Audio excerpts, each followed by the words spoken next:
Bismillahirrahmanirrahim. Assalamualaikum warahmatullahi wabarakatuh. Alhamdulillah. Allahumma salli ala Sayyidina Muhammad wa ala ali Sayyidina Muhammad. Ini malam bulan yang ketiga i'tikaf, Jumat kedua setiap bulan, Januari, Februari, Maret. Di Maret ini judulnya tentang sabar. Bapak Ibu masih sabar tak mendengar ceramahnya? Sabar itu artinya menahan. Sabar itu artinya menahan. Maka saya tanya tadi sabar apa tak sabar, karena saya tengok banyak yang tak tahan. Udah beberapa orang keluar ke kamar mandi, tak tertahannya lagi, daripada ku lepaskan dalam masjid ini Pak Ustadz gitu. Makanya di antara 12 bulan itu ada satu bulan yang disebut dengan Sum Syahras Sabri. Berpuasalah engkau di bulan sabar. Muharram, Safar, Rabiul Awal, Rabiul Akhir, Jumadil Awal, Jumadil Akhir, Rajab, Sya'ban, Ramadan, Syawal, Zulqa'dah, Zulhijjah. Mana ada bulan sabar di dalam? Ada satu bulan namanya bulan sabar. Itulah dia bulan Ramadan. Karena di situ orang menahan. Jadi sabar itu artinya menahan. Yang ditahan itu apa? Yang ditahan itu 3. Menahan mulut jangan sampai menyumpah serapah. Menahan tangan jangan sampai memukul-mukul pipi, mencakar-cakar rambut, menarik-narik rambut, mengoyak-ngoyak kantong. Menahan hati jangan sampai mengutuk nasib. Jadi kalau ada orang kena musibah, kita suruh dia sabar, itu artinya menahan. Karena orang Arab Badui dulu kalau meninggal anaknya dipukul-pukulnya pipinya. Kata Nabi, laisa minna man darabal khudud wa syaqqal juyub. Siapa yang memukul pipi, merobek kantong, menarik rambut, mencakar dinding, bukan umat Muhammad sallallahu alaihi wasallam.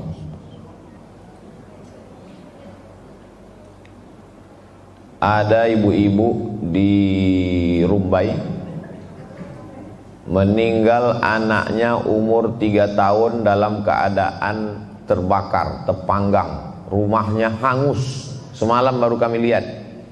Maka Yayasan Tabung Wakaf Umat memberikan sembako setiap bulan, sejak bulan ini, dan rehab rumahnya. Bapak Ibu yang mau datang, tanya alamatnya ke Ustadz Al-Nuk, tengok ke sana langsung.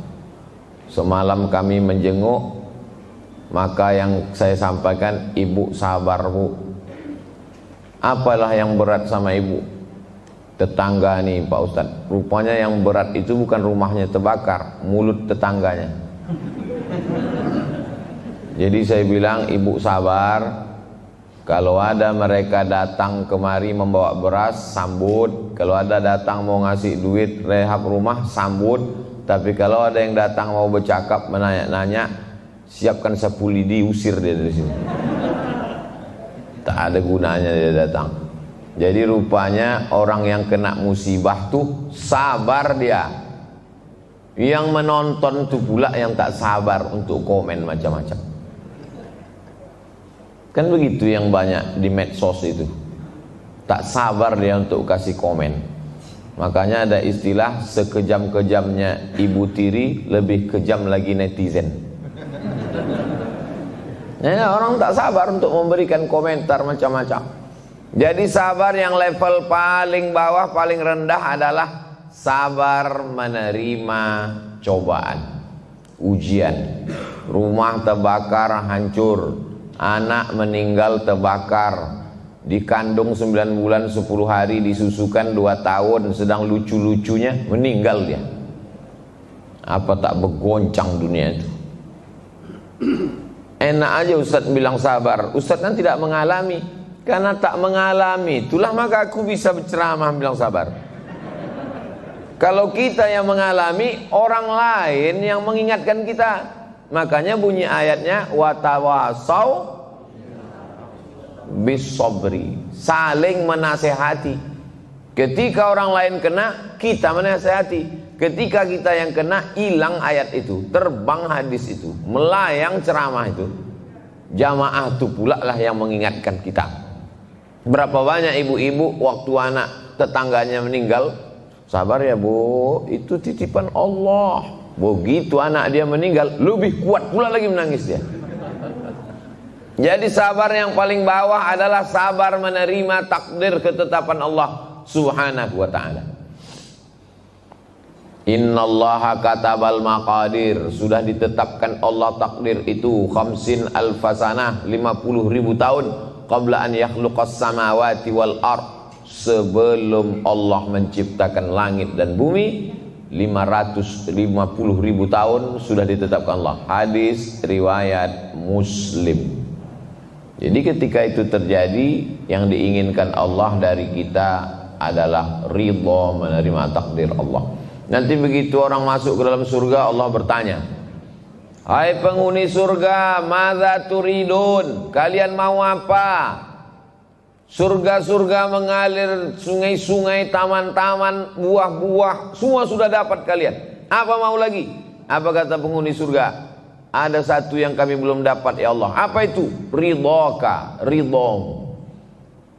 Yang mendapat ridho Allah itu cuma satu. Siapa dia? Orang yang ridho menerima takdir Allah subhanahu wa ta'ala. Makanya kita selalu berdoa, Allahumma inna nas'aluka ridhoka. Apa kata Imam Al-Qushairi dalam Ar-Risalah Al-Qushairiyah? Aku tahu kapan Allah ridho kepadaku. Kita tak tahu kapan Allah ngabulkan doa kita. Kita tak tahu kapan kita dapat Lailatul Qadar. Kita tak tahu kapan kita dapat taubat nasuha. Tapi aku tahu kapan Allah ridho kepadaku. Datang jamaah bertanya, dari mana Ustaz tahu bisa Allah ridho kepada Ustaz? Ketika aku ridho menerima takdir Allah, disitulah Allah ridho kepadaku. Jadi ketika kita sedang diuji, sesungguhnya Allah sedang menguji kita, layak tak kita menempati makom bernama makom ridho. Makom itu artinya stasiun. Makom bukan kuburan. Makom itu artinya tempat, level. Maka disebut dengan makom Ibrahim, tempat tegak Nabi Ibrahim. Kira-kira kita ini dapat ridho atau tidak? Ukurlah diri masing-masing. Apakah kita ridho menerima takdir Allah subhanahu wa ta'ala? Ini sabar yang paling bawah, namanya sabar menerima ujian. Walanabluwannakum bisyai'im minal khauf, takut pensiun, takut kena pecat, takut kena usir, takut kena bully. Walju, lapar. Wa naqsim minal amwal, rugi, bangkrut, ketipu. Wal anfus, sakit, mati, kebakaran. Wassamarat, kurang buah-buahan, paceklik, kering. Wabasyiris sabirin, berilah kabar gembira kepada orang yang sabar. Ditahannya mulutnya tak sumpah serapah, ditahannya hatinya tak mengutuk nasib, ditahannya tangannya tak memukul-mukul pipi, tak menarik-narik rambut, tak menyobek-nyobek kantong. Ada lagi yang lebih parah daripada mukul pipi, menarik rambut. Ada. Apa tuh? Rambut orang ditariknya. Nah, itu lebih parah pula. Udah, itu sabar level pertama. Sekarang kita naik pada sabar level kedua. Apa itu sabar level kedua? Sabar menahan diri, tidak buat dosa padahal kesempatan ada. Itu dia.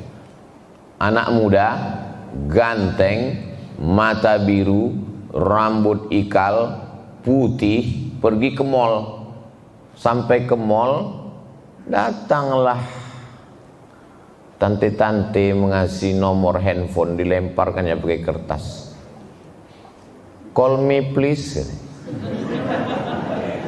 Balik anak muda ini ke rumah, dihidupkannya kompor gas, dibakarnya nomor handphone itu. Ditanya sama kawan kos-kosan, apa yang kau bakar tadi? Nomor dikasih orang di mall tadi, dilempar ke saya. Kenapa kau bakar? Karena aku menahan diriku. Orang macam ini disebut orang sabar.